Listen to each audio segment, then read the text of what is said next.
तो फिर अभिनेता मैथ्यू पेरी के साथ वास्तव में क्या हुआ, और इस डॉक्टर को 100 साल से अधिक की जेल की सजा क्यों भुगतनी पड़ रही है।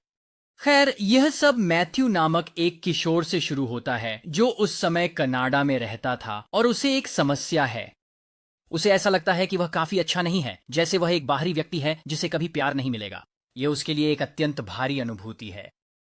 लेकिन एक दिन जब वह थोड़ा बड़ा हुआ तो उसने एक ऐसी चीज खोजी जो उस भावना को दूर कर देती है, शराब। इसलिए मैथ्यू नियमित रूप से शराब पीना शुरू कर देता है, और जैसे जैसे समय बीतता है वह शराब पर निर्भर हो जाता है। लेकिन यह ठीक है कि वह अब शराब पी रहा है, क्योंकि उसके पास एक दीर्घकालिक योजना है। वह एक दिन प्रसिद्ध अभिनेता बनेगा, और प्रसिद्धि उसे यह महसूस करने से रोकेगी कि वह अच्छा नहीं है। इसलिए वह लॉस एंजल्स चले गए और ऑडिशन देने लगे, और आप जानते हैं, उन्हें कुछ भूमिकाएं मिल गईं। फिर 1954 में जब वह 24 साल के थे, उन्हें कास्ट कर लिया गया। सिटकॉम फ्रेंड्स में मैथ्यू ने इस भूमिका को बखूबी निभाया है। उन्होंने शो में कुछ बेहतरीन संवाद प्रस्तुत किए हैं। जब प्रतिरोध हो तो आपको क्यू-टिप को रोकना होगा।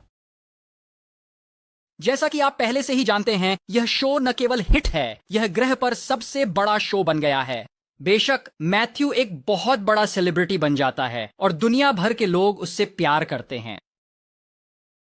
वास्तव में यह शो इतना सफल है कि इसके सभी कलाकार अब तक के सबसे अधिक भुगतान पाने वाले अभिनेताओं में शामिल हो गए हैं, जो प्रति सप्ताह $1 मिलियन से अधिक कमाते हैं। हालांकि मैथ्यू ने आखिरकार वह सब कुछ हासिल है जो वह चाहता था, लेकिन यह सारी प्रसिद्धि और पैसा उसे वह नहीं देता जो उसने सोचा था, और वह अभी भी महसूस करता है कि वह पर्याप्त अच्छा नहीं है। इसलिए वह हर रात शराब पीता है, दर्द निवारक दवाइयां लेता है, और कभी कभी अधिक कठोर दवाओं का उपयोग करता है, और उसकी लत बहुत बुरी होने लगती है। वास्तव में स्थिति इतनी खराब हो जाती है कि वह फ्रेंड्स का पूरा सीजन ही फिल्मा लेता है। शूटिंग के दौरान उन्हें याद आता है, एक दिन उनकी सह कलाकार जेनिफर एनिस्टन उनके ड्रेसिंग रूम में आती हैं और कहती हैं, मैथ्यू, मुझे तुमसे शराब की गंध आ रही है, मुझे लगता है तुम्हें मदद चाहिए। और वहीं उसे पता चलता है कि पूरी कास्ट उसकी चिंता कर रही है। इसलिए वह पुनर्वास केंद्र जाने लगता है, और वह श्रृंखला की शूटिंग के दौरान कई बार पुनर्वास केंद्र जाता है, लेकिन इसके बावजूद वह सभी 10 सीजन पूरे करने में सक्षम होता है। और जब यह शो 2004 में समाप्त होता है, तब भी यह एक बड़ी सफलता होती है। और लगभग 20 साल बीत जाते हैं, और अब 2023 है, और मैथ्यू अब 54 साल के हैं, और वह अभी भी अपनी लत से जूझ रहे हैं। और इस समय तक मैथ्यू 15 बार पुनर्वास के लिए जा चुके हैं। उन्होंने साप्ताहिक थेरेपी ली है, 6000 से अधिक एए बैठकों में गए हैं, और साफ रहने की कोशिश में $7 मिलियन से ज्यादा खर्च किए हैं। फिर भी यह भयानक भावना कि वह पर्याप्त अच्छे नहीं हैं बार बार लौटती है।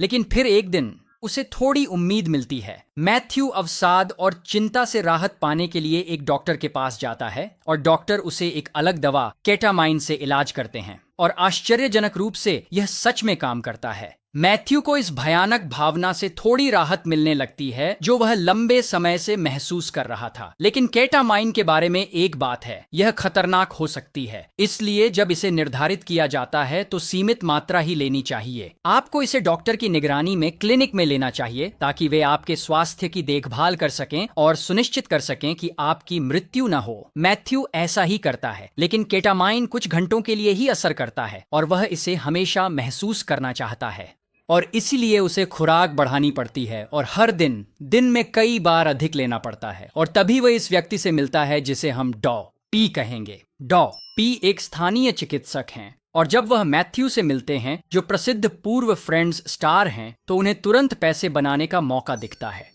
और डॉ पी के पास केटामाइन थेरेपी का कोई अनुभव नहीं है, और न ही मैथ्यू को केटामाइन देने का कोई वैध चिकित्सा कारण, लेकिन उन्हें इसकी परवाह नहीं है। कहा जाता है कि वह पैसे कमाना चाहते हैं, इसलिए वह मैथ्यू के लिए सप्लायर बनने की योजना बनाते हैं, उसका केटामाइन के लिए प्रसिद्ध चिकित्सक। लेकिन डॉ पी इतनी बड़ी मात्रा में केटामाइन नहीं ला सकते, इसीलिए वह एक और चिकित्सक की सहायता लेते, चावेज। और फिर डॉ पी कथित तौर पर डॉ चावेज के पास जाते हैं और कहते हैं, अरे क्या आप एक अमीर टीवी स्टार की नशे की लत का फायदा उठाना चाहते हैं? और डॉ चावेज ये सुनते हैं और कहते हैं, ठीक है। और फिर डॉ चावेज फर्जी प्रिस्क्रिप्शन लिखना शुरू कर देते हैं। ऐसा करके वह डॉ पी के लिए केटामाइन प्राप्त कर पाता है, और वे एक दूसरे को मैसेज करने लगते हैं कि वे मैथ्यू से कितना चार्ज करेंगे। डॉ पी के मैसेज में उनके सटीक शब्द हैं। वह कहते हैं, मुझे आश्चर्य है कि यह मूर्ख कितना भुगतान करेगा।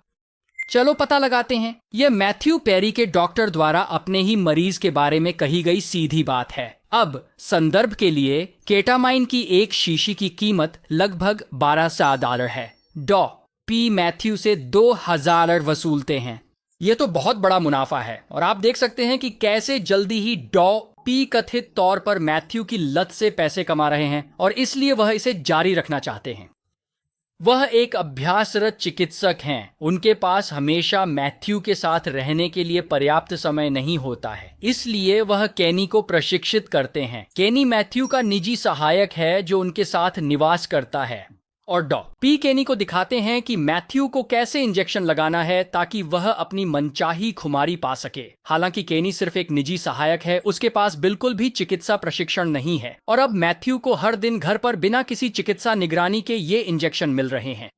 और एक दिन, जैसा कि आप सोच सकते थे, सब कुछ गलत हो जाता है क्योंकि मैथ्यू घर पर है। वह अपने हॉट टब में आराम कर रहा है। उसका हॉट टब उसके पिछवाड़े में है जिससे सुंदर दृश्य दिखता है। यह उसकी पसंदीदा जगह है आराम करने के लिए। यह तस्वीर थोड़ी धुंधली है लेकिन आप उसे यहाँ स्पष्ट रूप से देख सकते हैं। यहाँ वह केनी से केटामाइन का बड़ा इंजेक्शन प्राप्त कर रहा है। इसके बाद केनी कुछ काम निपटाने के लिए वहां से चला जाता है और मैथ्यू वहां अकेले होते हैं और किसी विशेष समय वह अधिक दवा ले लेता है और धीरे धीरे पानी में डूब जाता है। इस सुबह फ्रेंड्स अभिनेता मैथ्यू पेरी को श्रद्धांजलि दी जा रही है जिनका 54 की उम्र में निधन हो गया है। तो यह बड़ी खबर है और तेजी से फैल जाती है और लोग स्वाभाविक रूप से दुखी हैं।